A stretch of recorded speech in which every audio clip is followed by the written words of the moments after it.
Hey, I'm back. What's up? What's up? Hit the bitters. We're on YouTube right now for a second. I just want to give my 2 minute spiel about what we're doing. If anybody's been following, um, if you know, I'm a bear, Perma Bear, as they call me, but I'm a bullish bear because I learned my lesson the hard way over a 3 year period that you legitimately cannot make money shorting the market for any extended period of time. And once we turn, just like the reason I was telling you that Carvana would be an amazing buy at $5 and 750, even at 1250. And when it broke 17, I was convinced it was going to go to 58 and then possibly $96. Full disclosure, I'm out of the stock now. And I actually shorted it the last 5 or 6 times. And I finally made money shorting it today. And again, shorting is short lived and you're going to die. So the reason the market can't go down, right, is that while there's a discussion about whether the market's in a bubble or if there's going to be a rug pull or all the laundry list of reasons that they want to throw at the market for it to go down, let's say it does go down, right? Then what? Then what?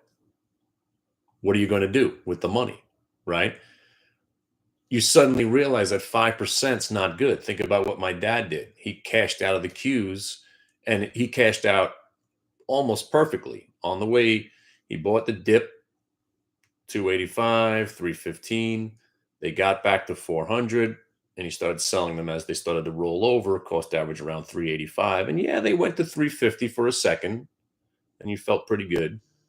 But now my dad specifically sold out of the market because he was getting 5.5% free money. If it's free, it's for me. That's my dad's motto. But he cost himself money that he'll never make now, right? And again, he's born in 1945, he's getting up there, wants to start locking into these massive gains. He's been in the market since the 70s, he's done very well. But the idea that you're going to cash out of the market, then what? What are you going to do with the money? Because within a week or two, you realize, okay, I've got to put it back in the market. So right now, in my opinion, again, this is the way I feel, is that there are still people, plenty of people, debating whether or not to get in to the market because it legitimately just broke out. If you're with it, if you've been trading every day, yeah, it's been the sickest move I've ever seen. And I've seen some crazy moves. I've seen the market double in 9 months, which was pretty insane. But if you start looking at factoring in where we've come from lows, but let's just talk about where we came from in the October pivot, the 2023 to where we are right now. It's been one of the most magnificent moves I've ever seen. You know who's screaming short? Not people who are short, people that wish they bought. You can't take those people seriously. They're just saying this market can't go up this much because they're not in it. Nobody's shorting this market and surviving. You get 7 minutes, maybe 14 minutes at most. And every once in a while, you have a down day, right? But if you haven't noticed, right, the down days are met with tenfold up days. So when was our last significant sell-off? March 5th, right? And we sold off to the 20-day VWAP and we held and we had this dramatic turn. Today, we were about to test those lows and then we had a dramatic turn. So what does that tell you? Then I'm going to get to another point and I'm going to leave it right there. Here's how easy trading can be. If you think the market's ever go, and I'm saying ever, and it sounds silly because we all know inevitably we will have a down move. We'll have a bear market again. It'll be some bullshit reason that they glom onto and say, oh, that's the reason we're going down. It's not the reason. The reason we're going down is the powers that be that control the market are selling and they're keeping money on the sidelines waiting for everybody to panic so then they can buy cheaper. That's what really is happening, right? But there's going to be a time when the market goes down. right? Here's what you want to do. Here's how to make it as simple as possible. March 5th lows, right? If the market's going to go down ever significantly in our lifetime, ever again, it's going to have to break the March 5th lows. Boom. There you go. Stay long the market until you break the March 5th lows. It's only 5 days ago. It's not that far from where we are. The Qs are up 10 points since that day. They were down at 436. They were only 3 points away from the March 5th lows just about a half an hour ago. But you can't, nobody can stay short the market because nobody has unlimited amount of money to keep feeding something that they're losing on perpetually forever. Perpetually, forever, in perpetuity, whatever words you want to use. The market never goes down. I guess it's harder to realize that than you know what I'm saying? Obviously, it's harder. Certain people have realized that. My dad tried to get that through to me for a while. That's why he invented buying on dips. My father legitimately never lost money in the stock market, ever. And the one big loss he took solidified the idea that he'll never take a loss on a long trade ever again. I forgot what it was, what year it was, but he bought 5,000 shares of Texas Instruments, and he got lit the fuck up. Lost probably 120, 130K, and then the stock turned and became one of the worst mistakes he's ever made, if not the only mistake he ever made. And what he said that day, he's like, you know what? That's it. I'm never going to take a loss on long trades. And I basically said, hey, listen, you don't even have to buy individual stocks. I introduced him to the Qs. I'm like, just why don't you go back to the Qs, because that's basically all the good stocks rolled up into one. So why not just buy the Qs on every dip? And that's what he started doing since 03. Pretty good run from 03. But today was a purest example of how we were long, laughing, market's never going down. And then it started to go down to the point where we actually got short the Qs and short Carvana. And every time I put a short trade on, what do I say? You know this is not going to last, and you know you're going to die as soon as you think that you're going to stay short anything. You're going to lose money. It is a miracle that I'm still in business as a Perma Bear. But because I lost more money than I ever thought I would see in my lifetime, I lost that money between 2012 and 2014, just fighting the world like a moron. That was a major jumping off point for me, and it changed my life. And also we had the conversation about why society stinks. Society stinks right now, first of all, because of the internet. And no matter what your opinion is, whether how off base and wrong your idea is, you'll find 3 other people that agree with you, and then suddenly you're not alone and you feel like you're right. That's kind of what's wrong with the world right now. But in the world of the market, if you look at something and you say, this is something else, you're just delusional.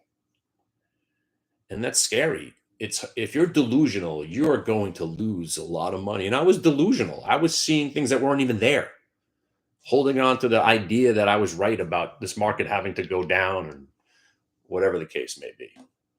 Now, that was my point. Ignorance and stupidity is hard to overcome. See, I realized how important VWAP was, and it took me 18 months to realize it because I'm dumb. I was staring at this thing. I'm like, oh my God, shit. Every time it breaks back over that line, you better cover your short. And then 2 months would go by. I'm like, shit, maybe I should start covering and go long when it breaks over the VWAP. Oh, look at me thinking.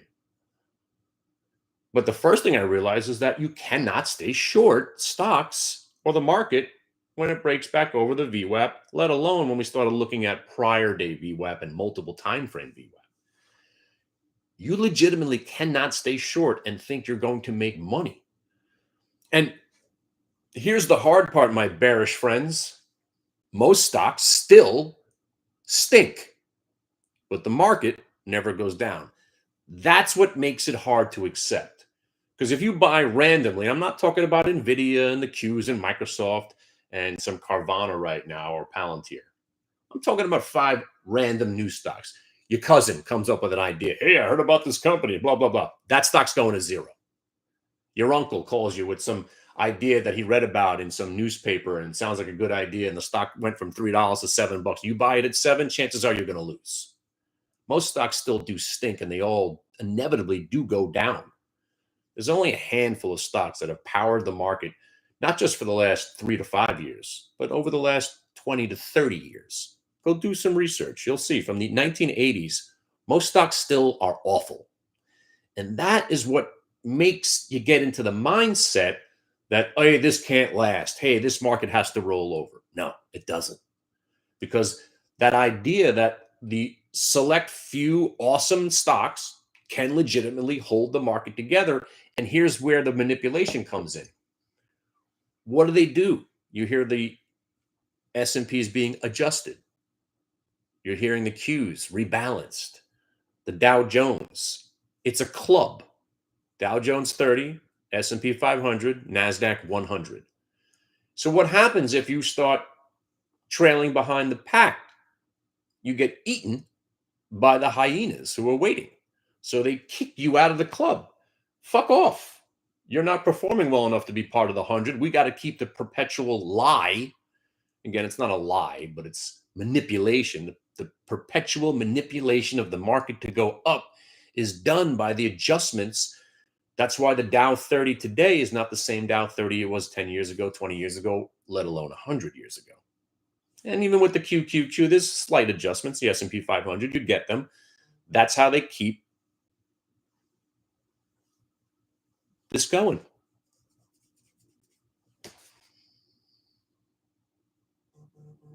And it's fantastic once you accept it. And that's where ignorance and stupidity come in. If you're ignorant, you're too stupid to realize how ignorant you are.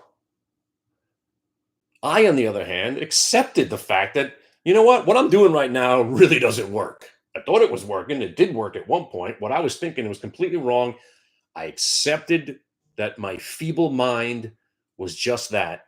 And I had to embrace something new that looked pretty damn interesting. And then it started to make a lot of sense. It took me longer than most people. So if you come and you witness the purest form of manipulation is price. Obviously, the easiest form of manipulation because of the sheep are the upgrades and downgrades. That's why I've been shorting Carvana lately to not much success, mind you. But now that everybody's on the Carvana bandwagon, upgrading it in the 80s, I felt compelled to start shorting it because these are the same people that were telling you to stay short at $5. Now they want you to buy it here at 80. That's where my bearishness comes out. And again, it hasn't been a good trade. I finally made money shorting Carvana today, but I'm basically 1 for 9. Put spread didn't work, blah, blah, blah. But the one thing about this market that clarifies and crystallizes and clarifies, and it's right there, is price. So price wipes away how ignorant you are. Price gets rid of your ego, unless you're that bent on fighting it, which is what makes you delusional, because you're fighting a battle you must know somewhere in your feeble mind you're losing, but you keep running into the battle. Woo! And everybody around you is getting shot and killed. Maybe you should stop running that way and hide behind a tree or something. Shorting just doesn't work. It works temporarily, and that's the part that people forget. And that's why Carvana was my favorite trade last year, because when it turns, all those people that were still shorting it are going to get killed. And then when it starts rallying, that's when people start to jump in on it. So I said, if it could get into the 30s, it'll easily get back to 58. And if it gets through 58, it'll easily get on, I said, between 78 and $96. And here we are. It's right there on the chart. It's right there. And when you truly accept price is the only thing that matters, and I mean really accept it, not just saying it, really in your heart, that you understand, you'll see the market for what it is. It's one big, fat, manipulated piece of shit. And it's fantastic. It's fantastic. Once you see it for what it is, you get it. You don't have any feelings towards it. It is what it is. This is what it does. I'm not going to ask why. I'm not going to over analyze it. I'm not going to care. This is what it does. And enjoy it. Let it work for you. And in markets like this, you do little as you can. If you're shorter, you got to be on your toes because you got to cover. But if you're a long trader, all you're doing is buying the dip. And then generally the day just plays out the way it's playing out right now. We never go down. So March 5th, right now I'm calling generational lows. And before I go, let me explain one more trade to you, and I'm going to blow your freaking mind. Whatever stock you got, let's call it SOUN, ARDX, even AMC. Just throw any piece of shit in there, right? You're a fan of the story, right? Oh, this company does this. That's interesting. Well, I was reading about it. Hey, I heard this is about I read about it in a magazine. Oh, the analysts all like it, right? Why not just buy this when it starts going up? Your problem's solved, right? So, for instance, NVTS, which I've basically taken off my watch list because I guess I already banned it. I don't like losing money. And I didn't get beat up on it because all I had was a little call spread on it, and I sold the stock pre-market, got lucky. I didn't think it was going to plummet from 750 right back to 5. But we're convinced that this is a good company. We've read about it. We called the company. Their earnings, quote unquote, earnings were good. They're in the right space. Yet the stock sucks a big one, right? So instead of speculating, oh, I got to buy the dip here. This is going to be a great company. Great. Buy it when it starts going up. So you don't need, so let's say you think the stock's going to $20. Does it matter if you own it at 520 or 750? No, it doesn't. If you think this thing's going to $20, and by the way, ONON, yes. NRUM, yes. Yes, Neo. Yes. Yes, Onion, finally. What a volatile piece of crap that's been today, but now you're finally back in the uptrend. But anyway, why not just buy the stocks when they're going up? And that's where I'm looking at the Qs. I will not short the Qs with, again, all I've been doing is day trading, Q short. I've sold some calls far out of the money, which all suck already. I'm getting beat on every single one of them. If the market's going to have a significant sell-off, it has to break the March 5th lows. Why not just wait? Now, again, if the market tacks on another 20% from here, the March lows will be a freaking distant memory and we'll have to reanalyze. But right now, if I'm going to get aggressive, and I'm waiting, I thought today was going to be that day. It was starting to shape up. I was like, is this really actually happening? Are we going to break the March 5th lows? And then I looked over at UVXY, and UVXY was going down. And I said, probably not. And then the market held support from last, whatever it was, prior day VWAP, and we went back over it, and I said, I guess we got to cover our short and maybe go long. And then it broke over the VWAP, and it went up 3 more points. Short them when it's going down, buy them when they're going back up. I know it sounds absolutely ludicrously absurdly easy, but that's how you break it down. You think the stock's going to be good? Good. Buy it when it goes up, just like rum. A friend of mine called me, said Portnoy is getting involved in Rumble. I'm like, not only do I not want to own the stock, but I want to short it because that guy's a douchebag. Right? That's what I said. And then, well, don't you think he's got enough clout that he can move the stock? I said, yeah, I don't hate your idea, but give me a real reason to buy it. Wham! Today, real reason to buy it? Broke down, went under the prior day VWAP, came back above the prior day VWAP, and broke the 1 minute. Now you got a reason to buy it. Ooh, the Portnoy. No, VWAP. I don't care if an analyst, or I don't care, by the way, ON, you're 13 cents away from highs of the day. Finally, go now. If this thing doesn't break the high of the day, I'm banning the stock from the realm. Seriously. I don't like the way this thing trades. But it's not Portnoy. It's not what he knew. It's about algorithmic triggers around VWAP. I don't care if the CEO of ON called me, hey man, yeah, we're getting taken over at 50 by Nike on Thursday. Are you? Yeah, you're under the VWAP. I don't give a shit. Once you truly accept price is the only thing that matters, it's a fantastic way to live. It is. And it's also a nice reminder to me that it's okay to accept you don't know things. It's okay to accept that you can still learn. It's okay to accept that there are things that you might be wrong about. It's okay. And again, I'll leave it right there. And that's kind of the reason why I don't like a lot of people, especially because they think they're way, way, way smarter than they are. And there's nothing you can do to convince them that they're not, even with truth and facts, statistics. It doesn't matter. You can't argue with a delusional person. Also, narcissism goes right there with delusional. I think you know who I'm talking about. And that's why I'm very torn apart as a human being right now in society.